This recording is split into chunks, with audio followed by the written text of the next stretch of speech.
What do you know? It seems like there's a holdup with the Doge cuts rule. What do you know about that? Obviously, I don't know. It's ridiculous. I put like 24 of those bills in, and what was that just ran by me? Oh, that was a glacier. I mean, this place is so freaking slow, and they're so out of touch with what America's thinking. Let's put some real cuts up there. Today is a good start with some of that stuff coming over from the Senate, but it is. We need to do some things that have some real impact. We're hearing this might be related to the fact that Democrats plan on forcing more votes on Jeffrey Epstein. Yeah. Well, where were they the last 4 years when I was up here raising hell about it? This country is sick of child molesters, and they're sick of pandering. And look, the Democrats had this thing for 4 years under Biden, and they didn't do anything, and now they're just making a political issue of it. So let's put something forward. I think Thomas Massey's deal he's got, I signed on with it, and several Republicans have as well, Eli Crane and some others. So I think that's a good route to go. But I want to give everybody a warning, though. Just because you flew on that dirtbag's plane doesn't make you a child molester. And I think we need someone that can filter that stuff out and protect the innocents, the kids that got abused. And there should be no question there. Now, you've been somewhat critical of the DOJ and particularly the Attorney General with how this thing has been handled. Do you still feel that they have not done enough here, or they've mishandled this? I think they took some bad advice when they released that. Remember those white notebooks they gave to the influencers, and everybody ran out there, as my daddy would say, like a jackass eating sawbriars. They were so excited, and it was stuff, my daughter could have found on the internet, and I could have, and I have wicked Twitter skills, but that's about where it ends, on the internet. But I think that, I honestly think she just didn't know. I don't think she was in tune enough to know that the stuff that she was putting out wasn't new or anything, just wasn't paying attention like you or I would. All right? Do you think the president risks alienating the base by saying move on from this Jeffrey Epstein stuff?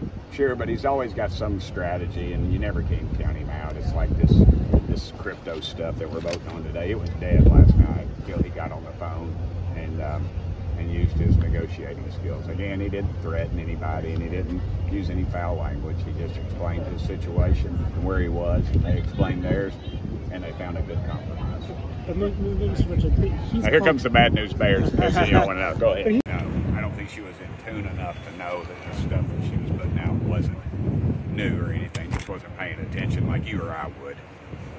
All right? Do you think the president risks alienating the base by saying move on from this Jeffrey Epstein stuff? Sure, but he's always got some strategy, and you never can count him out. It's like this crypto stuff that we're voting on today. It was dead last night until he got on the phone and used his negotiating skills. Again, he didn't threaten anybody. He didn't use any foul language. He just explained his situation and where he was, and they explained theirs, and they found a good compromise. But Mr. Burchett, here comes the bad news bears. I want to know. Go ahead. But he's called this a hoax. He said that you guys are following Democrats. He said you guys are acting stupid, weaklings. I'll answer that. Ultimately, don't you take that personally?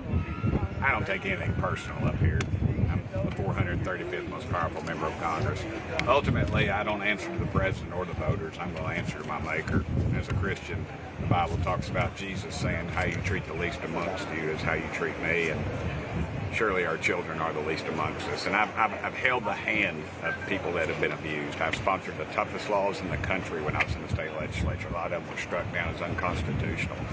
And now they've gone back and passed them again, and now oddly enough, they're constitutional. So I have a little bit, it goes a little deeper with me, because I know people that have been abused, and they're like, some young ladies I know, and their life, they have a life sentence, brother, and it's no joke. And I want to send those lowlifes to hell as fast as possible, and I'd like to be the one be responsible for doing that.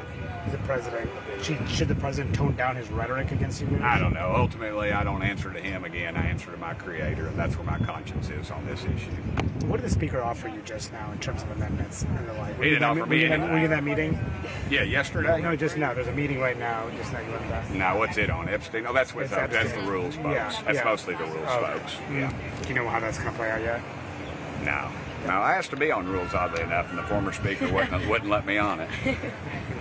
Hey, how come you never had me on your thing about the way I'm dressed? I have. There's been two. Talk to the hand. I'm working with you. The media, y'all got to verify this, man.